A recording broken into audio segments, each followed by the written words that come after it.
had Thomas and Corey join us this afternoon. How are you both feeling? First of all, thank you so much for joining us. Did you ever think that this would be the Hi journey guys, for ganito you? maghugas ng prutas. Absolutely not. It's pretty surreal. Like when you go through the whole application process and that, you never think, oh, I'm not going to end up on it. There's no way. And yeah, here we are. Kailangan sabunan. Going through the whole journey and all that, and yeah, I still can't believe it's happened.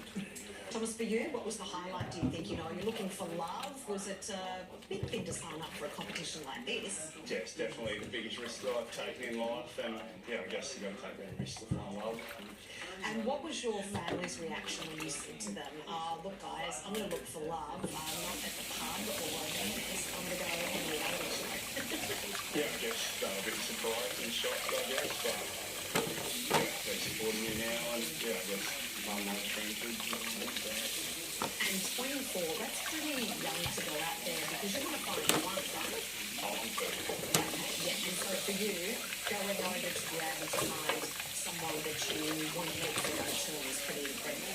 Yeah, definitely. Like, I spent my life with someone on the farm, and yeah, I'm a fourth generation farmer, and yeah, that's the goal in life, to pass on to the next generation. And for you, Corey, was it really like overwhelming for you to go into this scenario? It was a little bit. I know we live on a pretty quiet, and Wash it before you put in the fridge. yes, we're still social, and yeah, Bill Wheeler. See, dirty yun. You know, I think a lot of things, you know, personally, be honest, be true to yourself. You see, pati ito, Journey, and yeah, trust the kiwi process. fruits, kailangan hugasan bago kainin. Hi guys. Pati ang grapes din huhugasan mo. Babad mo muna sa asin. Ang 15 minutes. You love going deep in life, but you're not in on the deepest dive. The AFL, 160 years of the deep stuff. If you're in on it, you know that Collingwood hates Carlton, but everyone loves Collingwood.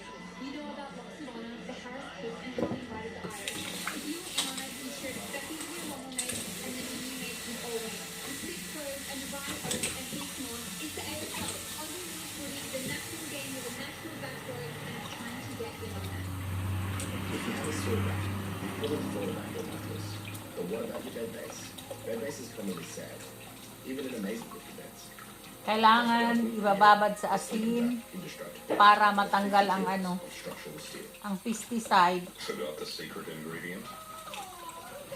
Babad mo muna ng 15 minutes. With DoorDash, you can still nail Donna's recipe. Tapos imasimason mo para matanggal ang fertilizer. From nature to you, introducing Botanical's first aerosol-free automatic spray.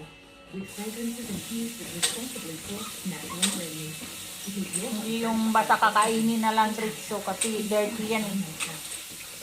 Ano yan ang fertilizer eh. Dahil nasa Pilipinas pa ako, ito yung tinuturo namin nung nagpa-made ako sa tiyahin namin doktora. First kasi ni nanay. Bata pa ako noon eh. Hindi pwede ilagay ang more than a prutas sa frigidaire hanggat hindi nahugasan. ultra-luxury journey in a car. Yun ang turo sa amin ng tiyahin namin doktora. Secure flights included. Kaya dito pagdating ko sa Australia, lagi na ako nakakabili ng prutas. Here's some great news. Kailangan talaga hugasan muna. Constipation ease. Ready to eat. Constipation ease is a herbal and fiber combination containing cascara, yellow Bye! and green banana powder. These